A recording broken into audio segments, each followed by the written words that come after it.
Let's go inside the camper. One thing for us to remember is that whether we're off-grid or on-grid, in a camper or in a home, our God shall supply all of our needs according to his riches and glory by Christ Jesus.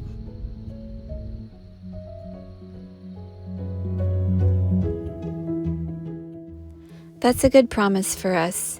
If he has asked us to do something, he will give us the strength to do it.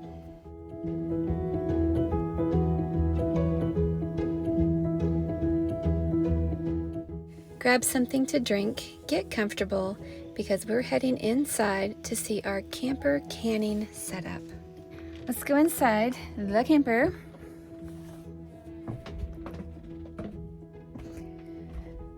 Okay, here we are in the camper kitchen. And as you know, the camper kitchen is going to be small. Please excuse the mess, we live here. Okay, this is called real life, and this is my kitchen. It's pretty small. Basically, I can stand right in front of the sink and reach everything. We had to put this little table here so that we had a little bit of dish drainage. So this is our stove, and it has 3 burners, which is already kind of hamstrings you when you're canning. But this back burner here went out. I need to fix it, but I haven't done it. It belches out too much fire, and so it makes the pots black and stuff, so I don't use that one. So that just leaves me 2. It's hard to do canning with 2 burners, let me tell you, but I make it work. And so the sink is small, and what I like to do is use this. Let me just show you.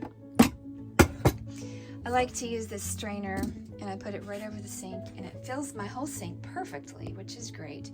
I got that at Yoder's, and if you look at my video about my trip to Yoder's, I'll tell you a little bit more about that strainer. But all the vegetables go in there, and it's really nice. And so another thing that I use, which is really great, is I got this big pot, and this is 16 quarts, and so I can throw in a lot of things into this pot. I cooked a lot of apples in this pot, and it's got a heavy bottom. It's like triple layer metal, and so that's been really great. I love it because it has these soft handles and a nice padded lid. I don't know why that makes a difference, but it kind of does, and I actually like to be able to see in it. I didn't have any other pans that were big except for my canners, except this one, and this is 8 quarts, and this is the one I've always kind of made applesauce in and tomatoes and stuff. But as you can see, they're like, one is the baby and one's the granddaddy.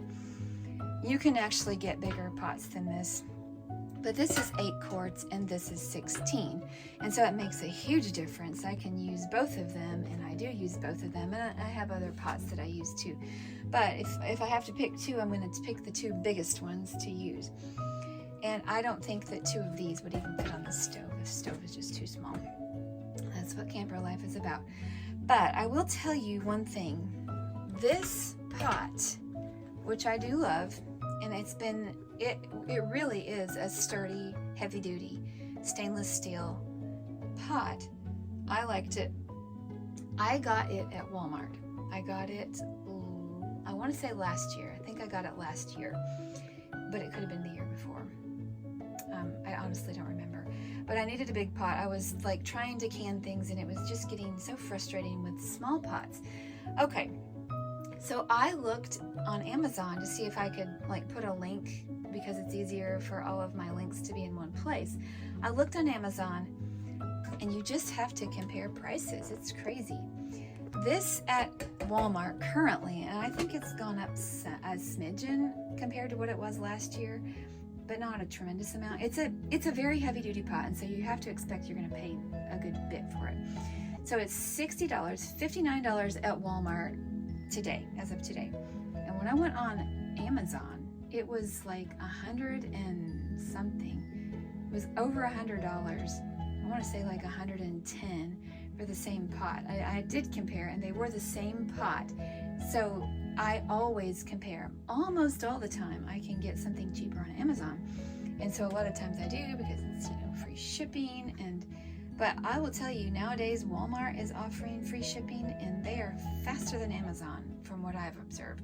And so when you live out here in the boonies like we do, it's kind of nice sometimes to just say, well, I don't feel like going to the store, making a trip for just XYZ, and so they deliver it. And I have found Walmart to be, they've jumped into the game of delivering things quickly, and I've been impressed.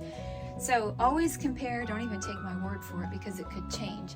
This could change tomorrow, the prices could change, but I love this when you're cooking and the things are really boiling, these handles stay comfortable and cool. So I really have liked that. I did lots of applesauce, and what I used, I finally went old school. I used this gadget, and this goes on it.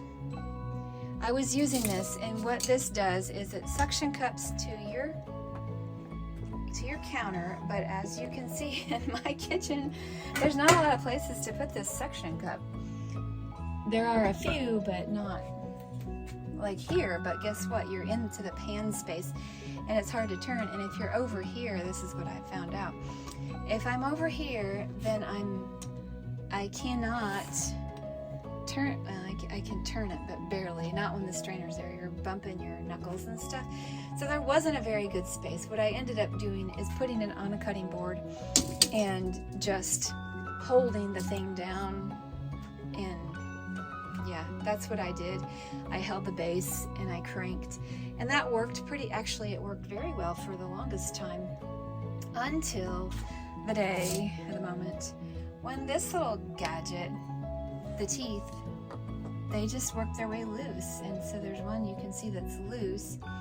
If I push it, I tried to bang it in, but it's just not. It's not gonna go. It's broken. It's broken the seal or something. So I'm trying to decide: do I get another one of these little crankers, or do I get another set of the teeth? And my dilemma is this: the teeth I can buy on Amazon for $10. And the machine is like, I think $20 on Amazon. So I'm like, wow, that's crazy. You buy one part for half the price. And I'll be honest, this machine I bought at a thrift store for $4, which was a good deal. And it came with like the apple coring thing that I actually used quite a bit. This thing came with it, and they just made it into a bundle. So I do have one of these machines that I've used over the years that doesn't suction cup. It actually clamps to the countertop.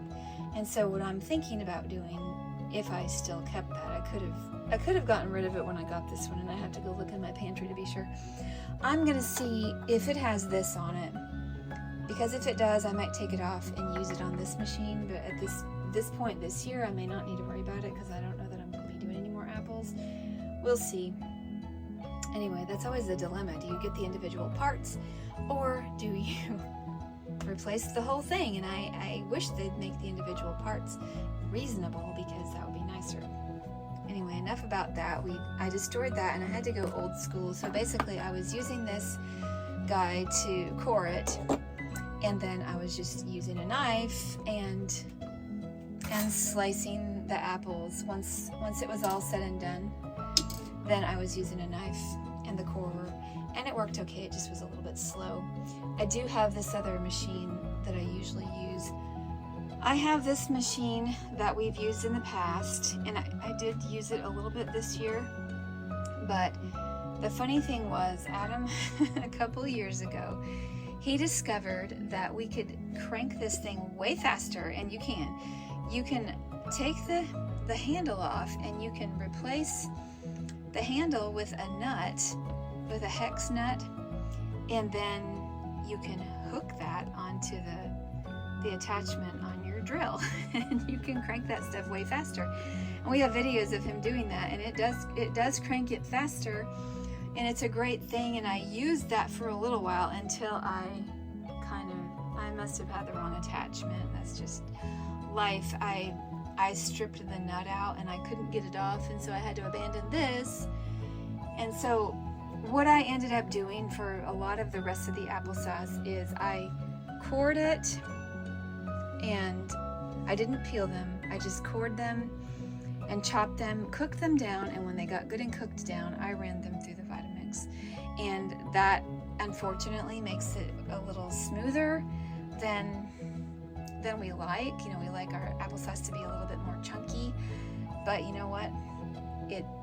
It can taste like Gerber baby food, and it tastes good, and it got the job done. Okay, while we're here in the camper, let's just go ahead and make some of the drink I'm drinking today, which is the turmeric or golden milk. And I make a plant-based golden milk with either almond milk or oat milk, soy milk, whatever your plant-based favorite is.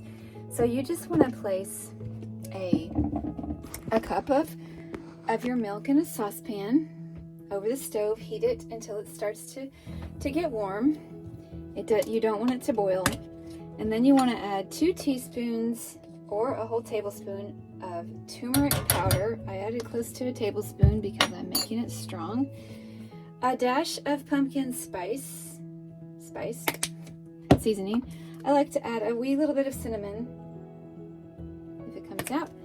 And then a scoop of stevia powder. And I like the CC Nature kind from Amazon. I get it in bulk. It's a good price. Simply stir that up. You can add a splash of maple syrup if you like. Add a little bit of brown sugar if you like. I like to make it without the sugar.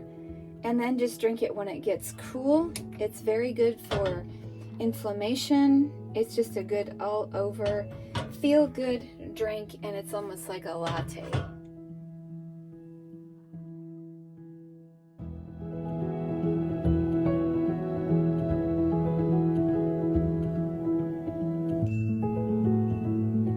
What do you think? Could you, would you, should you try canning in a camper? Most people would never have the need, and because we just happen to be living in a camper, we've had to work out these kinks and figure it out, because it's either pack it up and take it somewhere else or figure out how to make it work here. And so that's what I opted to do this year. In years past, we've done other options. But thanks for sticking around to the end. I would appreciate it if you would like and subscribe so that you can not miss any videos and so that we can continue to build our community.